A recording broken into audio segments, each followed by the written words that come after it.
That's okay though. For being so young, you're very, very smart. That's fantastic. Yeah. So keep up the good work, man, and stay flat, okay? Okay, I'm a flat earther.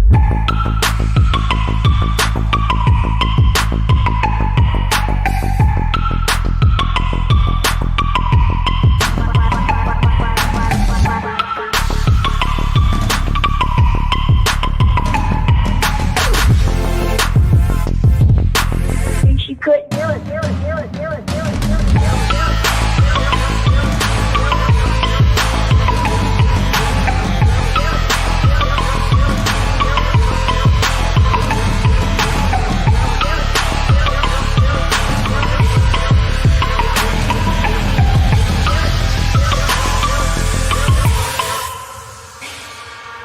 I'm a flat earther. I'm a flat earther.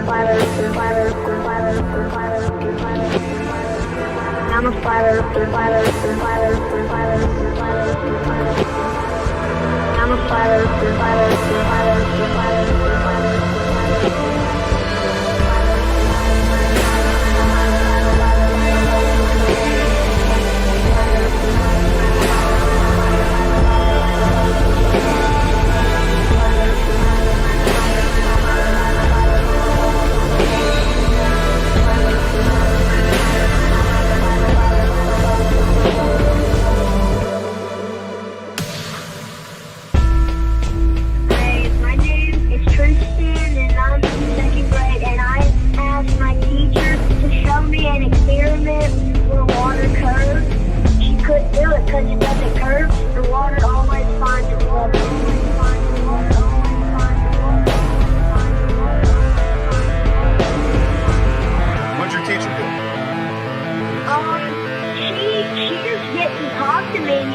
All she did was walk away. And I was like, what is this about? What? That's okay though. For being so young, you're very, very smart. That's fantastic. Yeah. So keep up the good work, man, and stay flat, okay? Okay, I'm a flat earther.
For sound bites. This is awesome.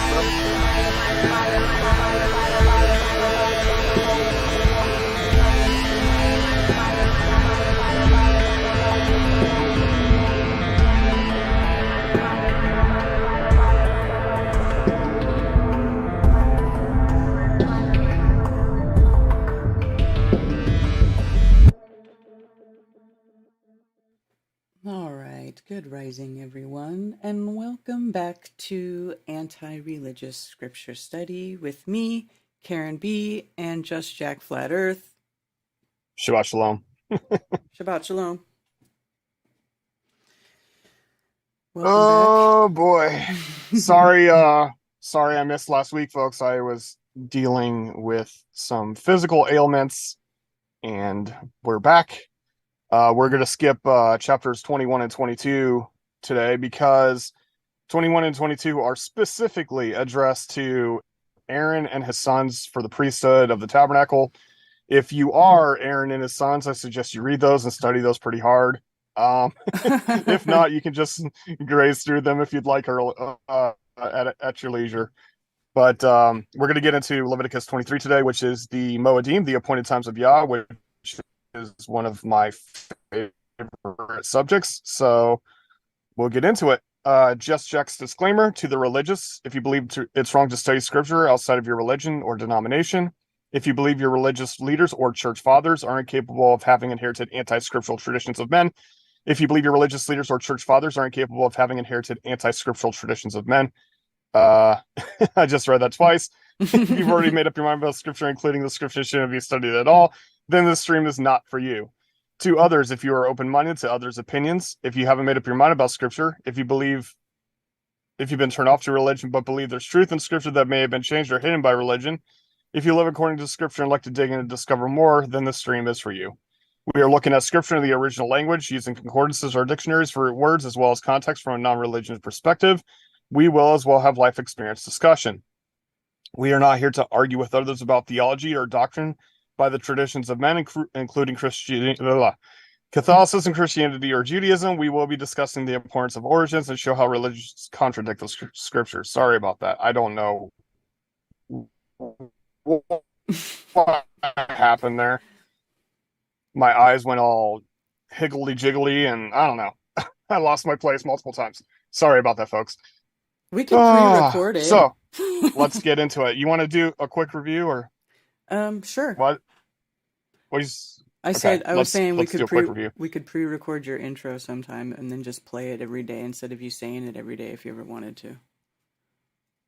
I like having it there because sometimes I like to preempt it. You know, Okay. that's always good. Okay. Like, hey, this is going to trigger people. Now it's time for the disclaimer. You know. All right. Okay.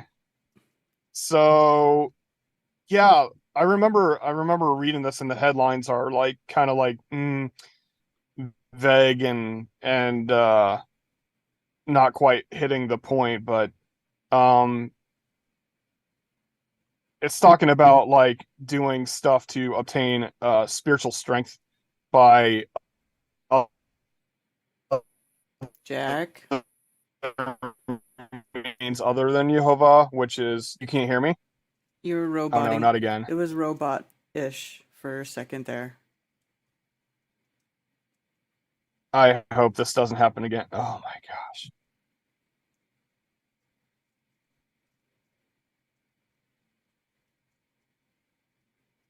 What's up? How's it going? Okay. Is it okay? Yeah, but All right. I lost screen share.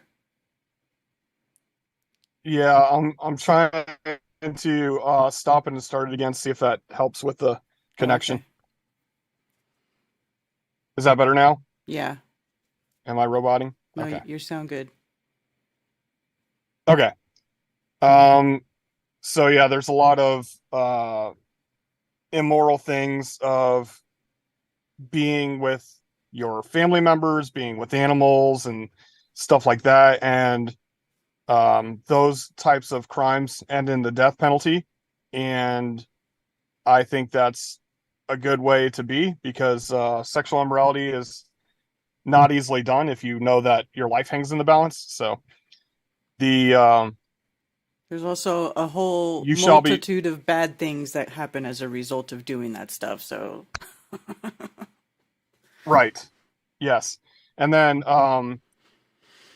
the reiterated thing that was repeated multiply is guard my laws and my right rulings, and that the land does not vomit you out, which parallels something in the New Testament, which New Testament believers will know about this whole vomit you out thing. mm-hmm. And then we're supposed to be separated from all the other people, set apart, and then you shall be set apart because I am set apart. So it's all about like becoming different than the rest of the world, which there's everything in life.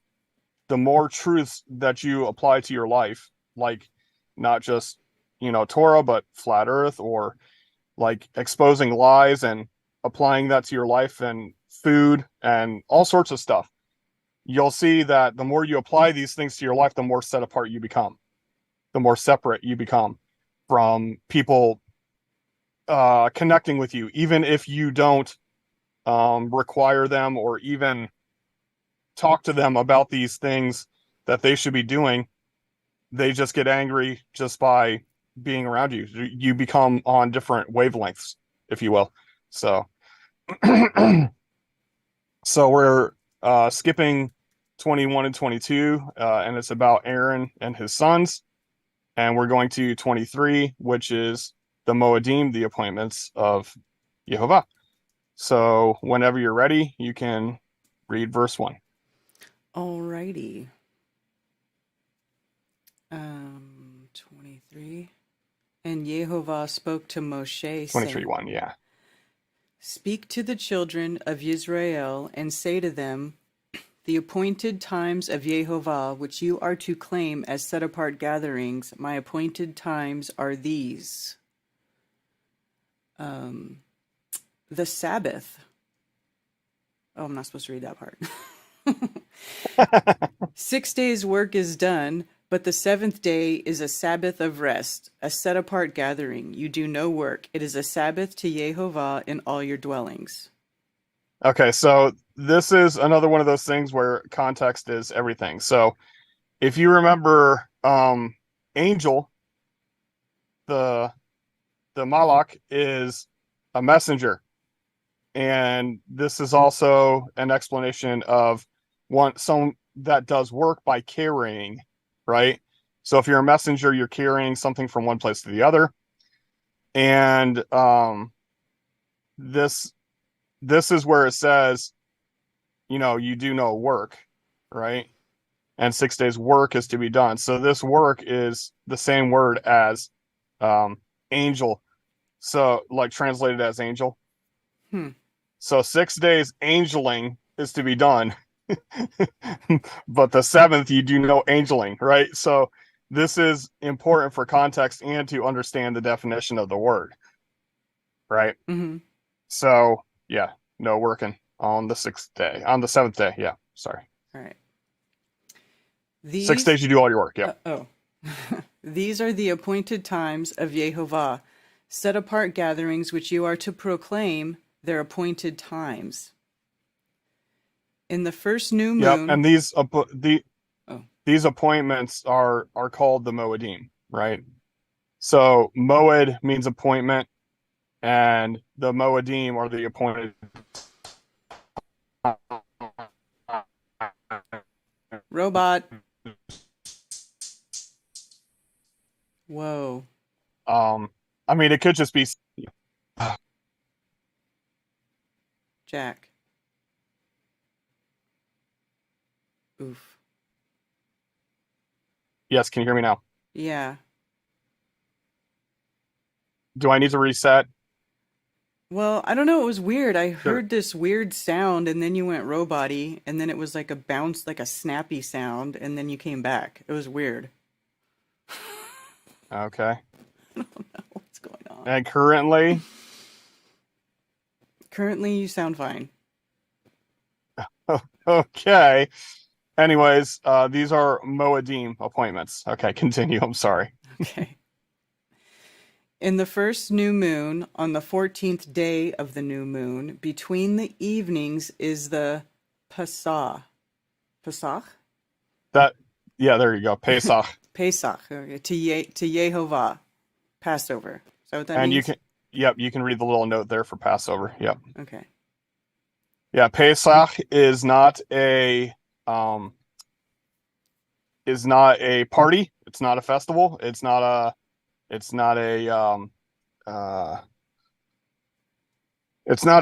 even really a day. It's a meal of sacrifice. That's what it is. It's a meal of sacrifice. And we've read about this in the past when they came out of Egypt, where you eat the lamb with bitter herbs and unleavened bread. That's what Pesach is. And the first new moon of the year, right? Yes. Yes, the first new moon of the year is, it says this is the month of the Aviv that you came out of Egypt. Aviv is a maturity age of the barley. That means it can be harvested and roasted, meaning that it's fully spring. So it's an agricultural, celestial, natural way of observing the new year, because when you see the harvest coming in and the migration happening and the celestial going beyond the what do you call it, the equinox, so all these things tell you that the new year is coming. And then the new moon, the chodesh, is the beginning of that new year, when all those things line up. And I also wanted to show between the evenings, because it says between both of the mingle with darkness. Okay. Mm-hmm. So in English terms, between the evenings, it would be between nighttime and nighttime. That's not what it's saying. It's between both of the mingled with dark. The mingle with dark is the dawn and dusk that we would call like twilight. Mm-hmm. So between dawn and dusk, you need to prepare the Pesach, Okay. which, it debunks that whole previous belief of mine that a day starts at sunset. But that's besides the point. Okay. And on the 15th day of this new moon is the festival of Matzot to Yehovah. 7 days you eat unleavened bread. Yep. On Pretty the, self-explanatory there. yeah. On the first day you have a set-apart gathering. You do no servile work. Okay, so I need to make this very clear. It gets confused with a lot of people. But this is the first day of unleavened bread. It is a set apart assembly, right? Assembly set apart. And it's do no doing or making of servitude. See, server, negative, doing. So no doing, serving. Yeah. Mm-hmm. It doesn't say that this is a Sabbath. It completely does not say that it's a Sabbath. There is a tradition in Judaism where they call this a high Sabbath. The word Sabbath is nowhere in here. Mm-hmm. It is a non-servile workday. It's very important because there's entire groups of people that call this a Sabbath, and it's 100% not a Sabbath.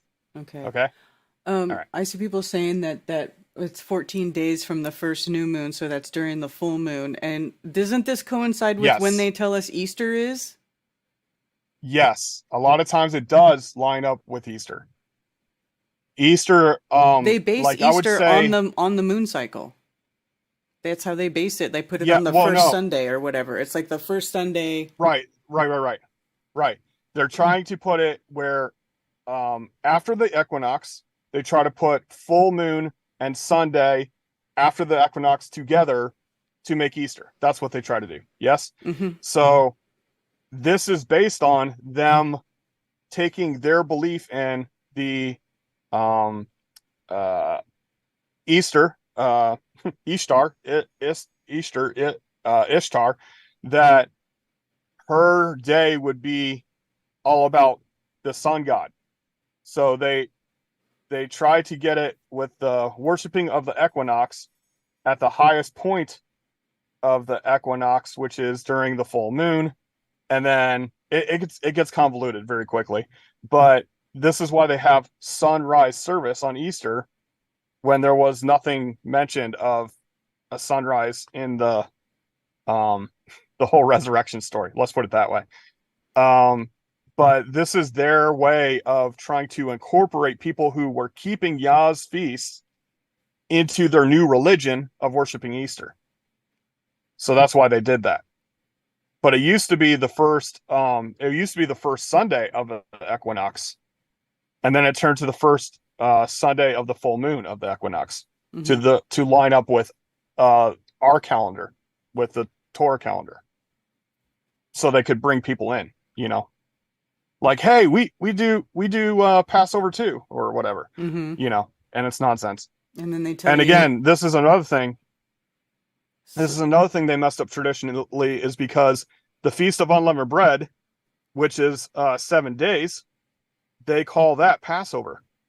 No, that's unleavened bread. Passover is a simple meal, but they make that whole week, they call that whole week Passover, and it's not.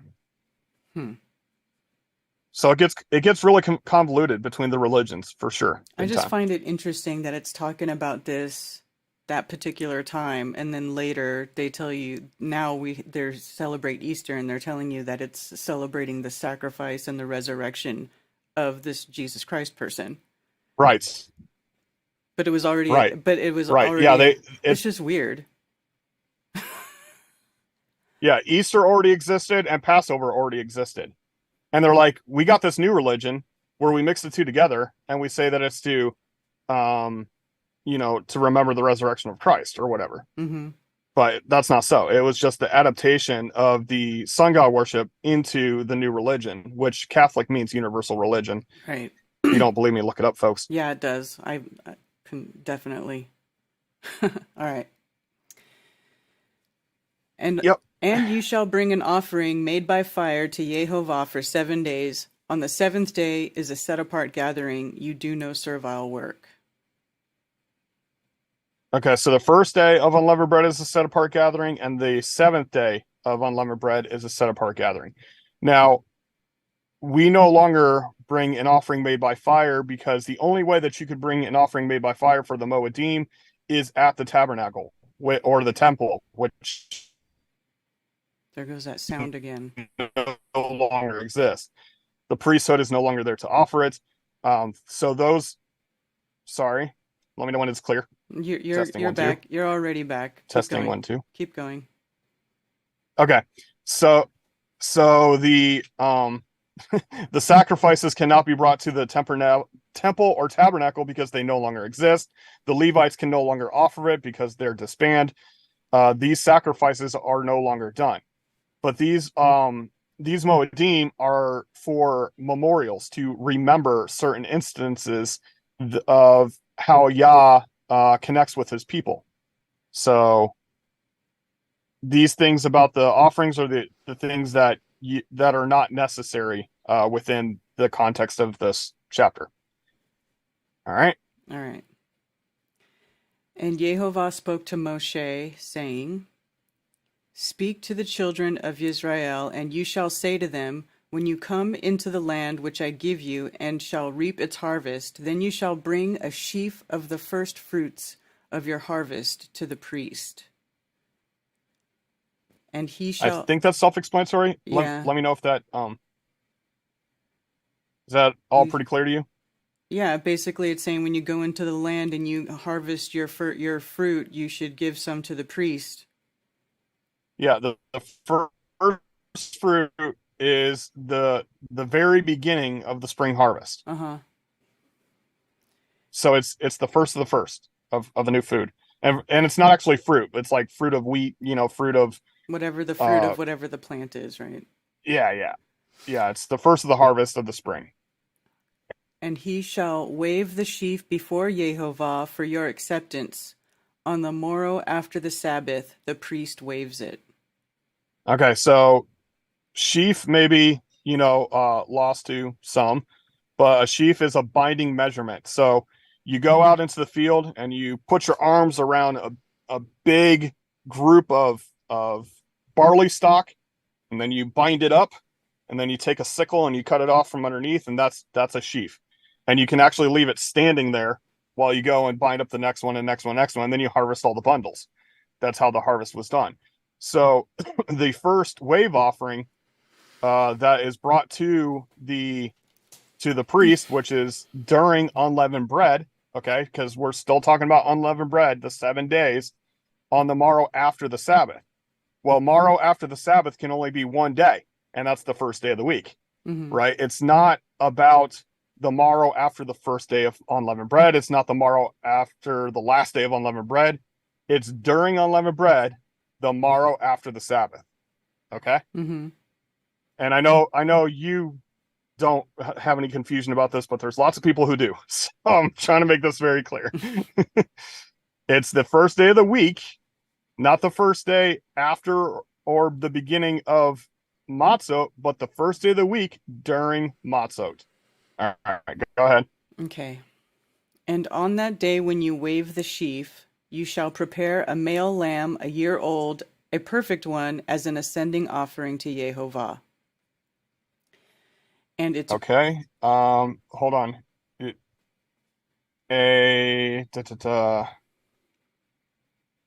Ascending offering. The rising. Okay. Yep, that works. The rising offering. Okay. My bad. okay. The perfect, and it says the perfect son, by the way. It says the perfect one right here, Mm-hmm. but it's actually a lamb, perfect son. Hmm.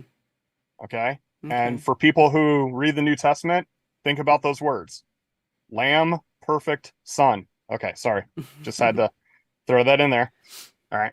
And its grain offering, 2/10 of an ephah of fine flour mixed with oil, an offering made by fire to Yehovah, a sweet fragrance, and its drink offering, 1/4 of a hin of wine. And a drink offering is something you drink with Yah. It's basically you're sharing a meal with Yah, right? Mm-hmm. This thing right here, though, I was, the thing called a meat offering in King James Version, a grain offering in the Scriptures version, is literally a guide or sigh offering. Okay, so this is like that word Noach, like Noah, which is a sigh, and a sigh could be of good or it could be of bad, right? Like or Mm-hmm. and so this is an offering for a sigh or for a guide. It's not, it doesn't say meat offering or grain offering even, which I find very interesting. I've never really taken a hard look at this, but it's definitely the nach. So yeah, it's very interesting. All right. And the drink offering is the continuous pour, and let's see, 1/4 of a hin of wine. Yeah. All right. And you do not eat bread or roasted grain or fresh grain until the same day that you have brought an offering to your Elohim, a law forever throughout your generations in all your dwellings. All right. So of the spring harvest, before you consume any of it, before you roast any of it, before you do anything with that grain, which is why you're supposed to get the lump out, right? Like you get the leavening out. Mm-hmm. You get the lump out because you're starting over. Did I break up? Because I saw you glitching. So No, you're okay, was actually. I lagging? No, you've Okay. been fine. Okay. So you get the lump out because you're starting fresh. You're starting new. But you can't start new until you bring that first fruit to Yah to say, okay, you're going to be the beginning of our year, right? Yah is going to be the beginning of the year for the harvest. All right. Okay. And from the morrow after the Sabbath, from the day that you brought the sheaf of the wave offering, you shall count for yourselves 7 completed Sabbaths. Keep going. Until the morrow after the 7th Sabbath, you count 50 days. Then you shall bring a new grain offering to Yehovah. Okay. So this is the period of first fruits. So you bring the first fruits on the first day after the Sabbath during unleavened bread. Then you count 7 completed Sabbaths until tomorrow after that 7th Sabbath. Sorry, the Greek scriptures hijack this and call this Pentecost. Pentecost is the count of 50. This is the count of 50. So in Acts chapter 2, when it says the day of Pentecost had fully come, this is the count of 50 right here. From the morrow after the Sabbath, when you first brought your first wave offering, you count 7 completed Sabbaths, 7 sevens. And by the way, these sevens can also be translated as the oaths, because it's the feast of Shavuot, which is the feast of oaths. Until the morrow after the 7th Sabbath, you've counted 50 days. All right. All right. Bring from your dwellings for a wave offering 2 loaves of bread of 2/10 of an ephah of fine flour they are, baked with leaven, first fruits to Jehovah.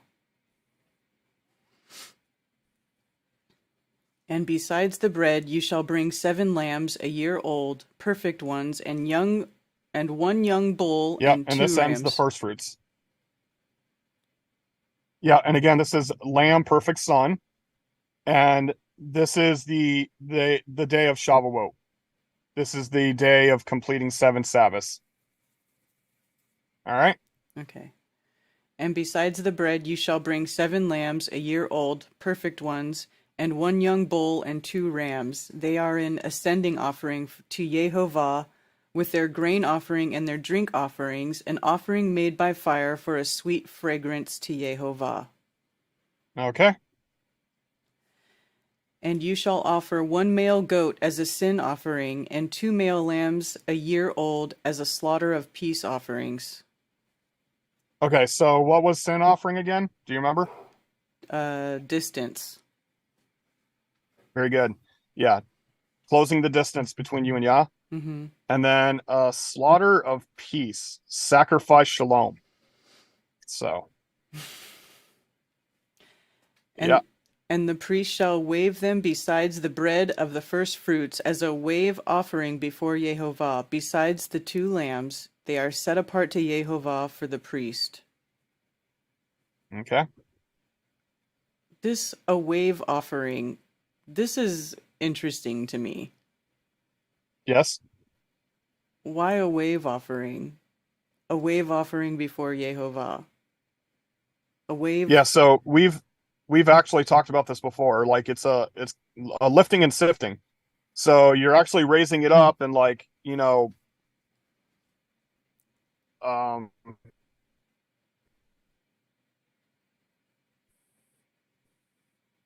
Jack has frozen.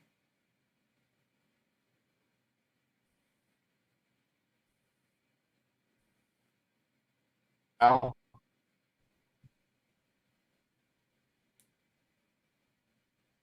Jack. How about now? Okay, and I lost screen share again. How are we doing? You're back. Yeah, I do that so that it can catch up because Yeah. there's less information for the internet, so I let it catch up. All right, so we did talk about this before, where you lift it up and you wave it, right? Uh-huh. And it's a physical expression of bringing it before the king. It's kind of like, if you had a physical king, you would raise up your gift and then lay it at his feet, wave offering. So Right. Okay.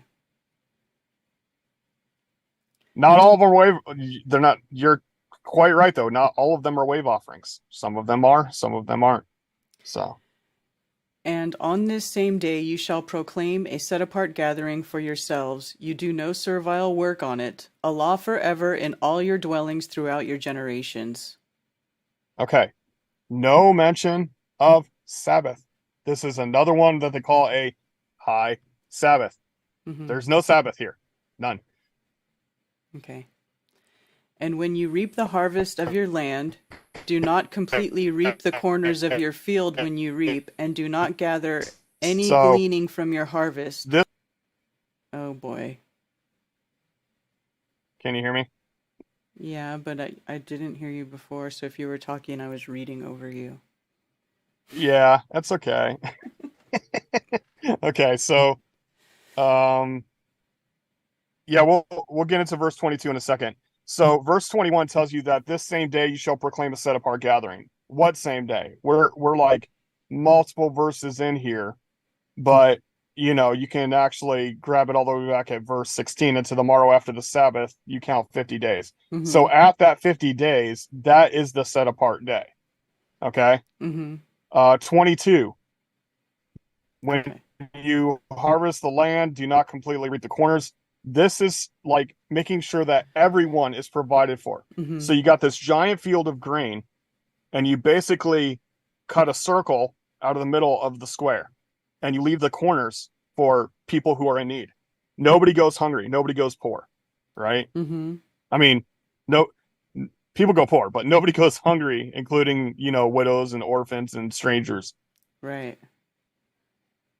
Yeah. It sounds like the creator's making rules so that there's special people that only get the grain, right? No. Mm-hmm. He's trying to make sure that there is no special treatment. Everybody should be taken care of. Right. Leave them for the poor and for the stranger. I am Yehovah, your Elohim. Yep. He's making it a point like, hey, this is me speaking here. This is who I am. I want everybody to be taken care of. Mm-hmm. All right. All right. And Yehovah spoke to Moshe, saying, Speak to the children of Israel, saying, In the 7th new moon, on the first day of the new moon, you have a rest, a remembrance of Teruah, a set-apart gathering. So this is Yom Teruah, day of trumpet blast or shouting. So this is the shouting of the mouth or the trumpet. If you remember in Exodus chapter 19, getting ready for chapter 20, which is the quote-unquote 10 Commandments, which there's no such thing. But anyways, when they were getting ready to hear Yah shout down the commandments, it says that they heard trumpet blasts that were loud and then exceeding loud. So it was louder than loud. Mm-hmm. So this day is to remember the Teruah, the trumpet blast. But this is the 7th month. If you look at the previous one, we were lined up with the 1st month, and then a half a year later we have the 7th month. So every 6 months we have these memorials, and they're also the harvest. They're the early and the latter harvest. So there's only 2 parts to a year, according to Torah. There's only 2 seasons a year. There's the early and the latter, which makes sense because even south of the equator from us, they have 2 seasons as well. They have the early and the latter. Right. Regardless of spring, summer, fall, winter, you have the early and the latter. Right. It says the early rains and the latter rains, the early harvest and the latter harvest. Yeah, and that makes sense to me. All right. You do no servile work, and you shall bring an offering made by fire to Yehovah. Any mention of a Sabbath? No. No mention of a Sabbath. Just no servile work. And Yehovah... This is yet another one of those. This is Yom Teruah, the first day of the 7th month. Hold on. I don't know if you can hear me, but yes, this day is known in multiple locations as the day no one knows the day or the hour is Yom Teruah. Because Yom Teruah, you don't know when the beginning of the month is until it's upon you, because you have to spot the moon. Mm-hmm. So no man knows the day or the hour. So that's what Yom Teruah is. Okay. And Yehovah spoke to Moshe, saying, huh?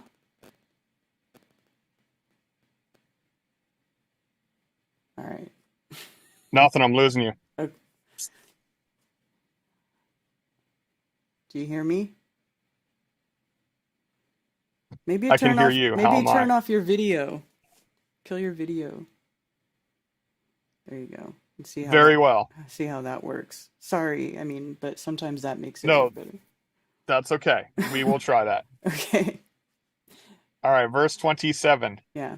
On the 10th day of this 7th new moon is Yom HaKippurim, or Kippurim.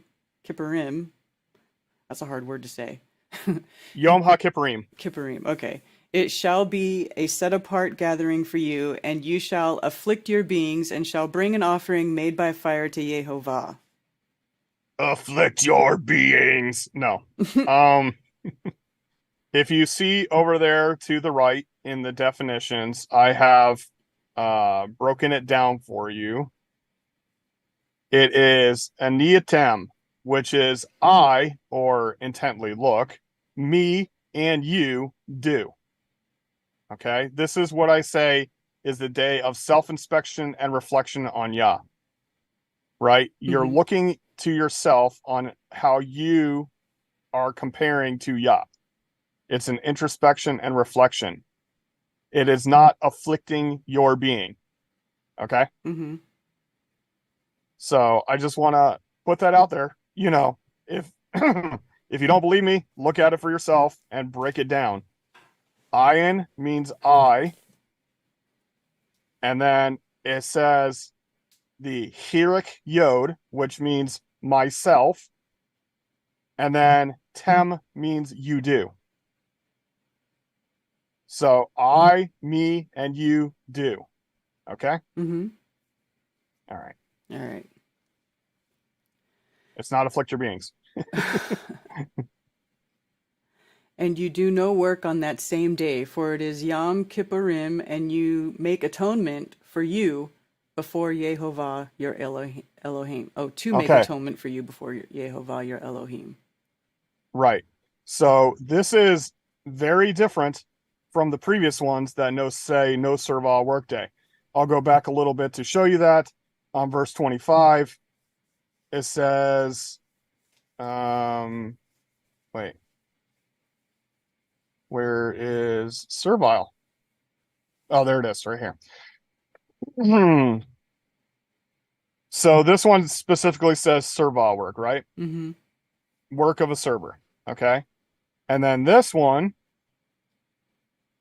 28, the word servile server is not in there at all. So this is any work, all work, okay? Mm-hmm. Okay. And that is different than the rest of the non-servile work days. So when you keep reading, you're going to see why. Okay, 29. All right. For any being who is not afflicted on that same day, he shall be cut off from his people. Yeah, so my translation says, all life sources that which negative you eyeing, any of you who are not eyeing or intently looking, okay, Mm-hmm. not afflicted, but those of you who are not looking, okay? Okay. And any being who does any work on that same day, that being I shall destroy from the midst of his people. Again, all work. Yeah. You do no work. Allah On the structure of that day. Yeah. Go ahead. You do no work, Allah forever throughout your generations in all your dwellings. It is A decree forever. Okay. Yeah. It is a Sabbath of the rest to you, and you shall afflict your beings. On the 9th day of the new moon at evening, from evening to evening, you observe your Sabbath. Okay, so we have a lot to unpack here. Number one, it says it is a Sabbath. Not only does it say it once, but it says it twice. Just in case you didn't catch it, this is actually a Sabbath. You do no work. In fact, this one is more intent than a regular weekly Sabbath.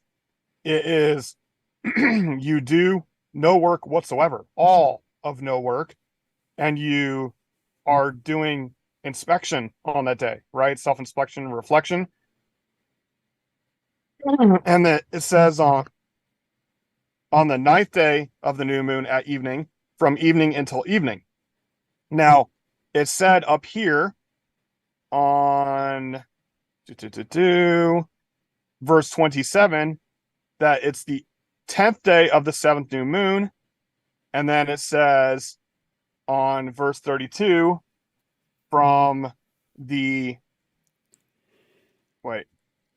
from the 9th new moon at evening. Okay. So that means you start on 9 evening to 10 evening. Okay. So if a day started at sunset, it would say from the 10th evening to the 11th evening. But since a yom starts on the 10th, They call the previous evening the ninth. This also proves that a day does not begin at sunset. Otherwise, it would have been called the 10th evening, not the ninth. The ninth is referring to last night, right? Of the 10th day. Right. Okay. I can see that. And this one is the only one that's specifically a 24-hour period.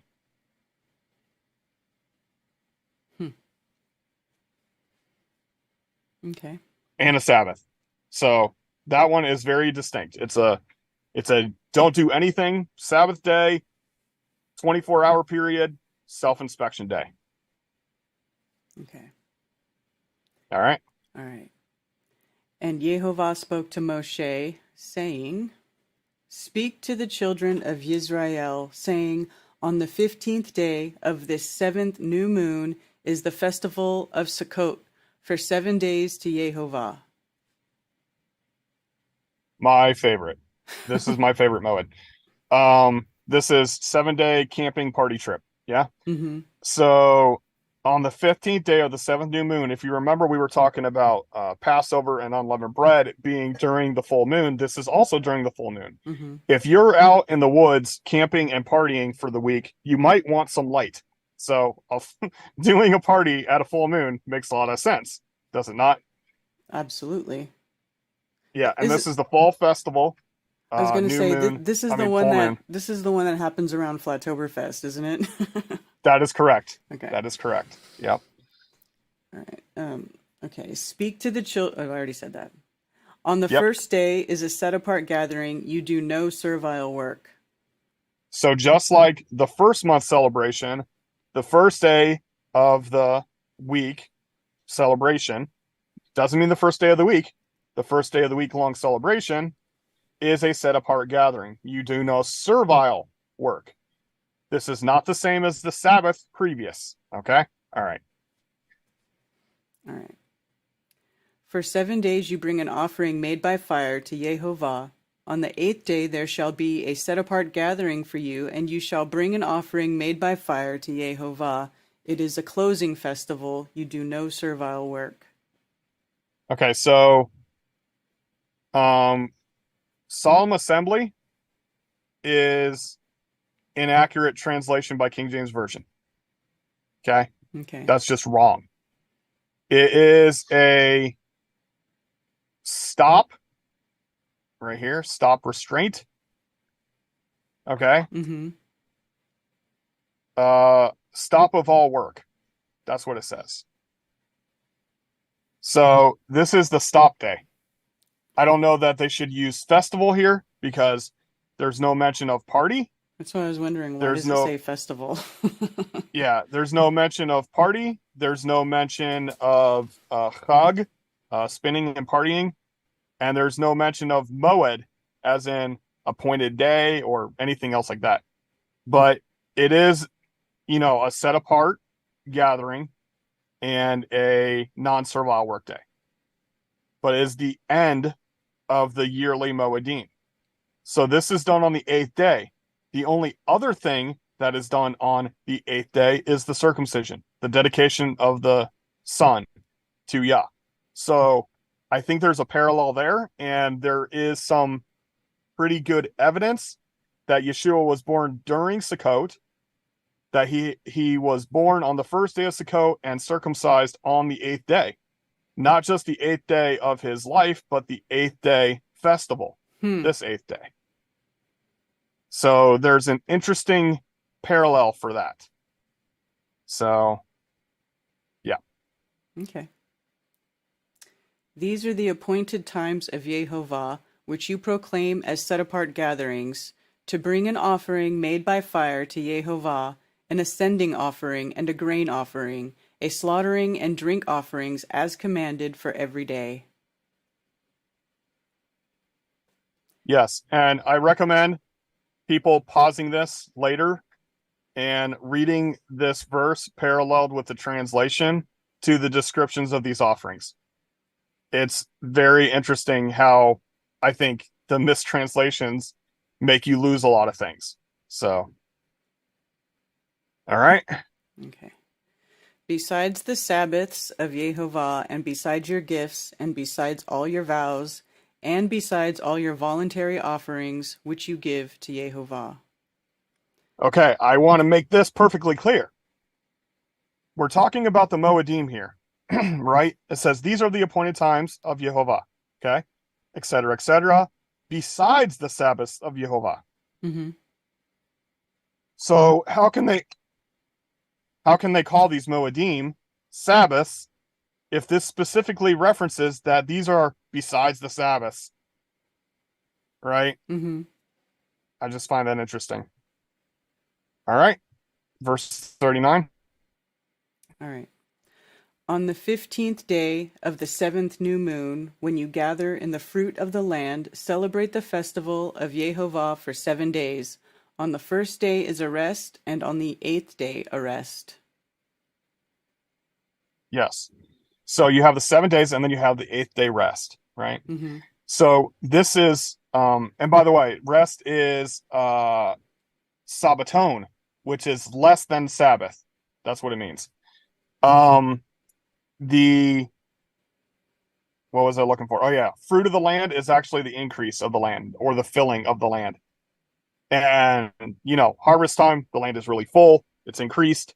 It's not fruit in this specific instance. It's not the word for fruit. It's filling or increase. Mm. All right. All right. And we're still talking about Sukkot now. This is the 15th day of the 7th month and 7 days and then the 8th day. Yeah. All right. And you shall take for yourselves on the first day the fruit of good trees, branches of palm trees, twigs of leafy trees, and willows of the stream, and shall rejoice before Yehovah your Elohim for 7 days. Yeah. So in the Yom head top first of collection. Okay. Mm-hmm. It says the first day of the fruit. Yeah, it's the top of the Yom of the fruit of the timber. And then the swollen is the good trees, swollen, and then the palms, which is like the palms of your hands, which is also the palms of the palm tree, palm meaning pillar or pole, Mm-hmm. and the branch timber thickness like the thick cloud, and the mingled darkness. So it's the thick darkness branches Mm-hmm. near the river. And I mean that this is not like exactly a wrong description. It's just you could have used more explicit terms used on the terms that was used, right? But there's this whole tradition where a willow and a couple of other trees, and they tie them up, a bunch of sticks, okay? So like 4 or 5 sticks tied up, and then they shake it like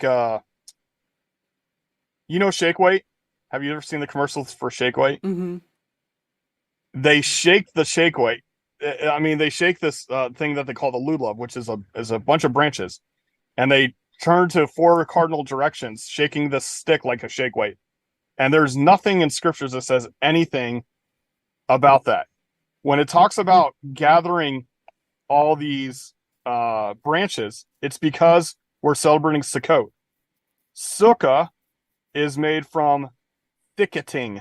So thicket is a intermingling sticks, right? Like if you look over into your boondocks or your woods and you see the branches intermingling together and basically creating like a wall or a roof, that's a thicket. So that's what a sukkah is. So of course you're going to need to grab branches to make this temporary dwelling called a sukkah. Okay, that makes perfect sense. It's not to take these sticks and shake them as a way to celebrate. It's ridiculous, but that is yet another Jewish tradition. So I just wanted to throw that out there. All right. Especially when it talks about thick and heavy and dark, like you're not talking about little twigs here. These are Right. branches. Right. And you shall celebrate it as a festival to Yehovah. For 7 days in the year, a law forever in your generations. Celebrate it in the 7th new moon. So this is a law forever until a new religion is started, right? Mm-hmm. No, a law forever in all your generations, right? So it doesn't matter if like, several generations have passed, we should still be keeping these memorial celebrations. And you are commanded to celebrate. You must party, spin, celebrate, must. Mm-hmm. Once a year in the fall time, you Yeah. need to like dwell in the wilderness and have a good time. A Yeah. very good time. Yes. Yeah. Dwell in the booths for 7 days. All who are native born in Yisrael dwell in booths. Okay, so here we go. These are not booths, these are Sukkot, thickets. Okay. All right. So that your generations know that I made the children of Yisrael dwell in booths when I brought them out of the land of Mitzrayim. I am Yehovah, your Elohim. So there you go. It's the memorial that Yah's with us even in the wilderness. I think more so, but that's besides the point. Yeah. Well, I would agree with that. Thus did Moshe speak of the appointed times of Yehovah to the children of Israel. All right, so I didn't beat it to death this time every time you said it, but in this chapter, when it said speak, speak, speak, speak, it actually says word, word, word, word, word. And word matters because that's the word of order, not just speaking, because there is a word for speaking, amer, which is used many, many times in the Torah. But this specifically is like, this is a very important ordered thing, the Moedim. So I challenge people to study this calendar and compare it to other calendars that people have come up with, sorry. And if you haven't been there for Exodus chapter 9 through 13 or so, you should go back there or watch any of the streams where I go over the Moedim and see how they distinguish what is a day, what is a month, how does the year begin, and etc. Using the scriptures instead of using people's mathematical equations, because according to the Torah, everyone should be able to determine the year upon observation. Like everyone should be responsible for looking at, looking for their evidence of nature, declaring Yah's commands and Yah's calendar. So, all right, I'm going to stop sharing because the less I put taxing on my internet for some reason, again, which is very annoying. Shout out to Zulu One. Shout out to Cammy. Shout out to Captain Construction and Let Rise Dance. Excuse me if I'm saying those wrong. Sorry. Shout out to Rose, Adriano, Quaalude Charlie, Lord Racer, Chris Shizpak. Not sure if I read that right.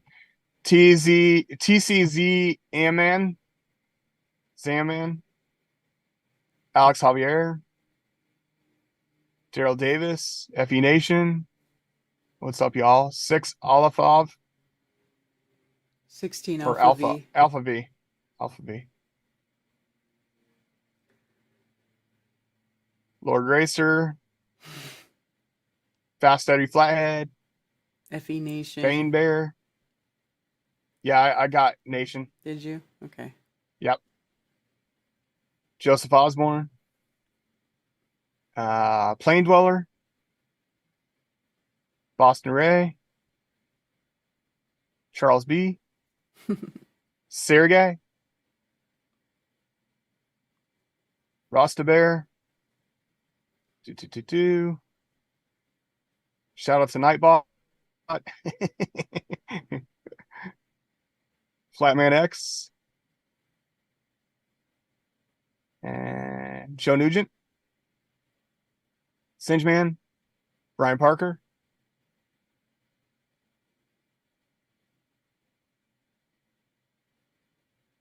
Critical Inception. What's up, Alex?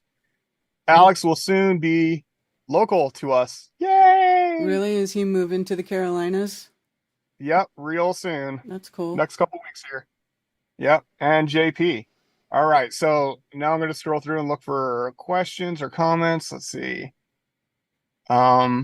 Study's one of the best highlights of my Sabbath. Thank you, Karen B. and Just Jack from Captain Construction. Flower for Karen B. Fist bump for Jack from Terrell Davis. Do.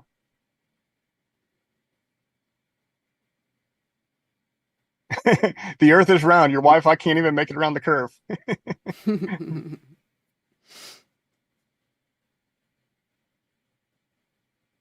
Yeah. My uncle gets angry when he's around me. Didn't wavelengths. Yes. Different wavelengths, I think he was trying to say. Not mowing the lawn till tomorrow. Good for you. Awesome. Put off tomorrow what you can. That's right. Sounds like someone jumping rope in your room and then you went robot. Okay. At the full moon. Yeah, I think we discussed that. Mm-hmm. This is funny. Jack, could it also be because it's a full moon that it's bright outside? Yeah. Funny. I swear, like me and Cammy, like, dude, like a lot of times we're just thinking the same thing.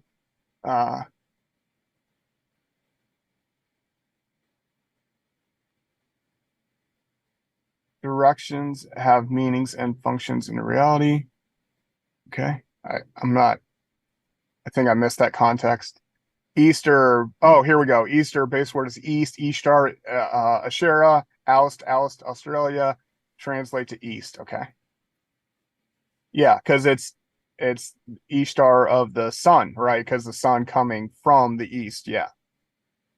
Let my prayer be set forth before thee as incense, and the lifting up of my hands as the evening sacrifice. Yep. Worship of praise. Yes. Out of coffee. I can't refill. It's too interesting to step away. Okay. All right. Jack was stuck in a cool pose. All right. Great.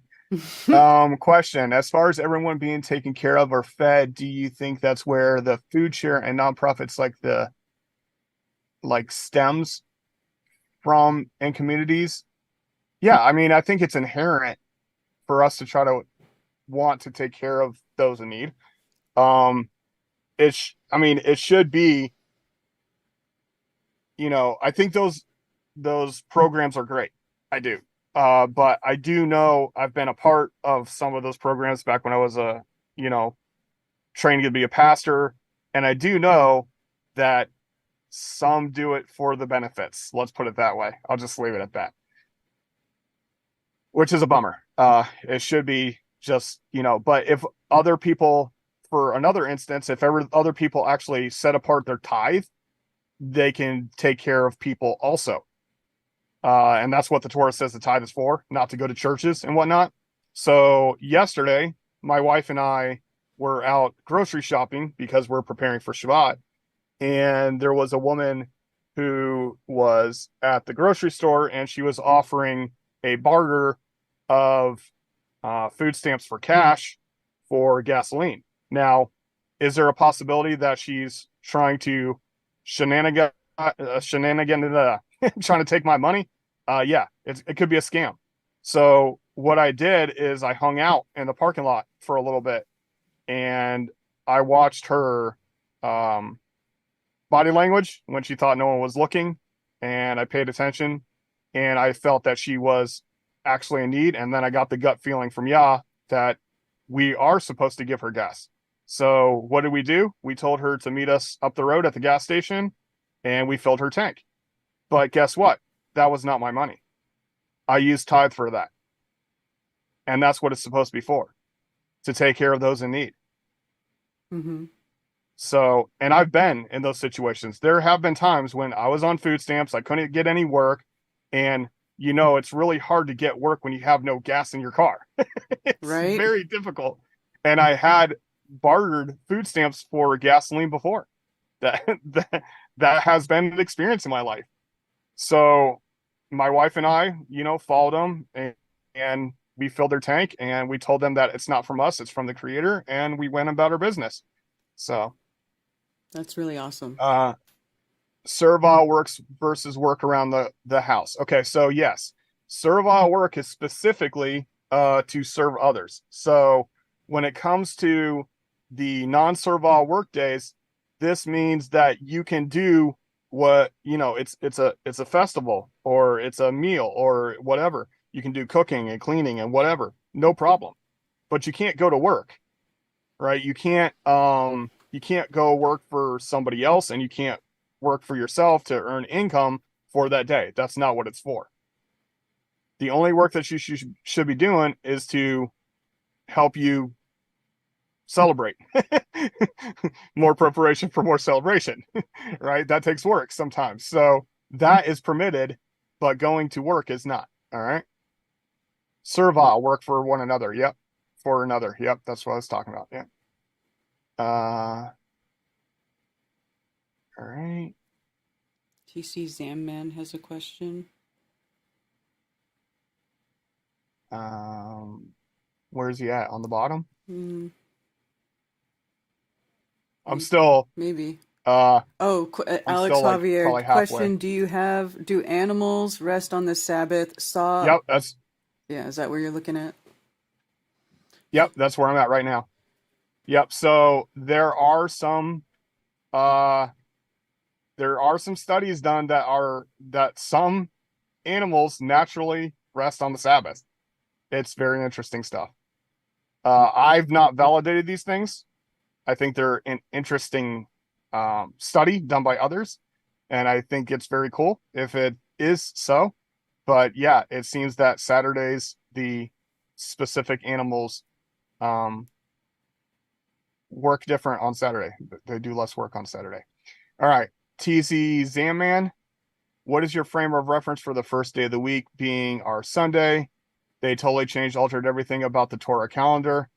Yeah, so this has been my contention, like, from the get-go, is they don't change the Torah, they change the translation or the definitions of the things in Torah, right?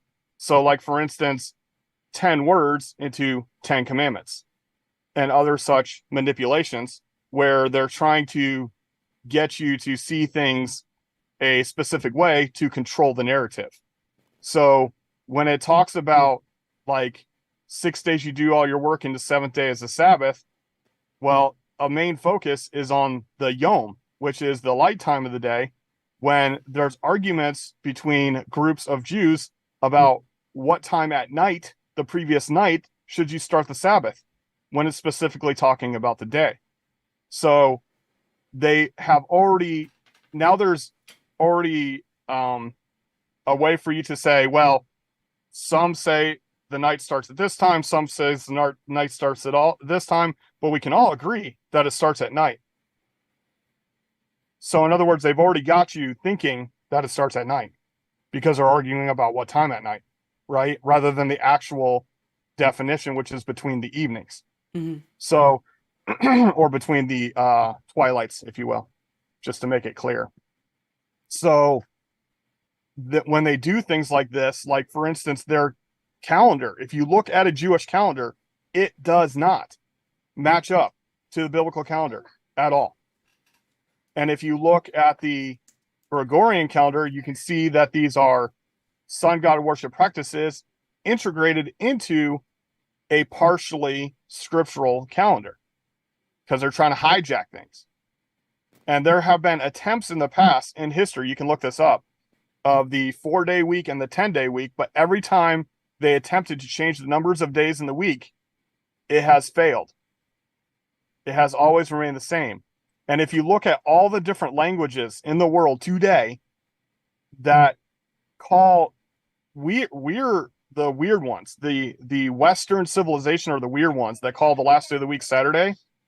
a lot of countries still call the seventh day of the week something that has the root of a sin or shin, bat, tav, Shabbat. Now, they may have the vowels different, or they may pronunciate the S or the B or the T different, but they're still there. Shabbat is still there in many, many languages. Mm-hmm. It's funny trying to find anything on the monuments that Seth built. It's almost as bad as putting flat earth into the search bar. Nothing but the same, no matter what you put. Yeah, we are blocked from finding truth. It makes it difficult, for sure.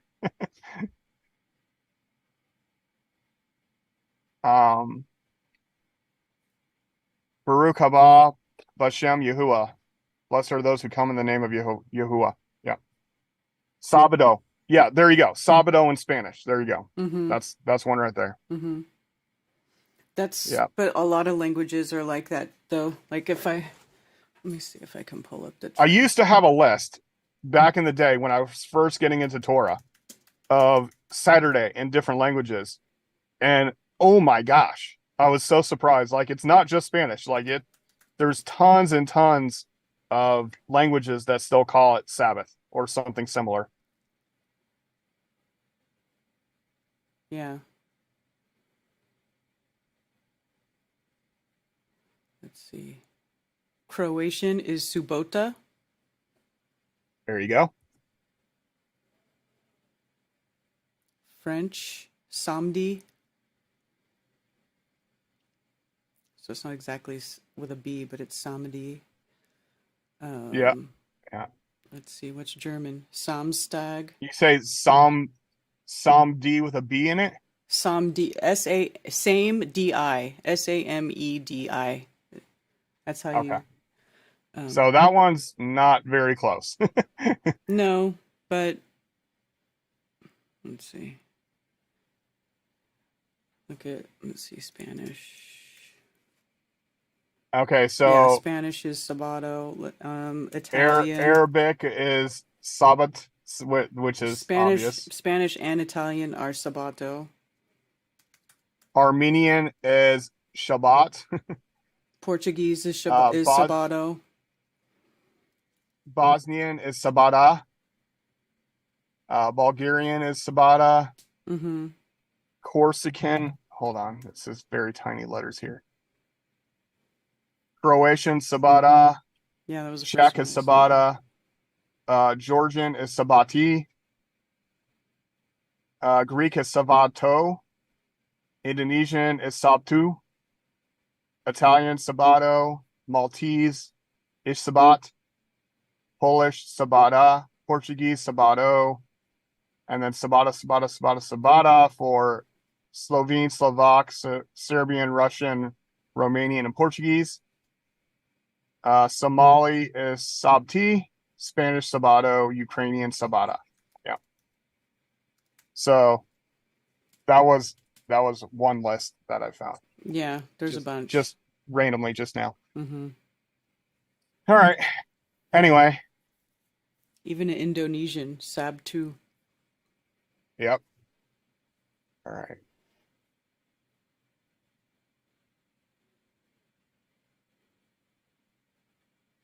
Many words are involved with the Torah and its people. Just interesting. John, Jude, James, Jerusalem, and it goes on. Oh, the J words. Yeah. And there was no J until like 600 years ago. Yeah. Yep, they do that. Because you can tell, like right from the get-go, it's a cover-up. It's a cover-up.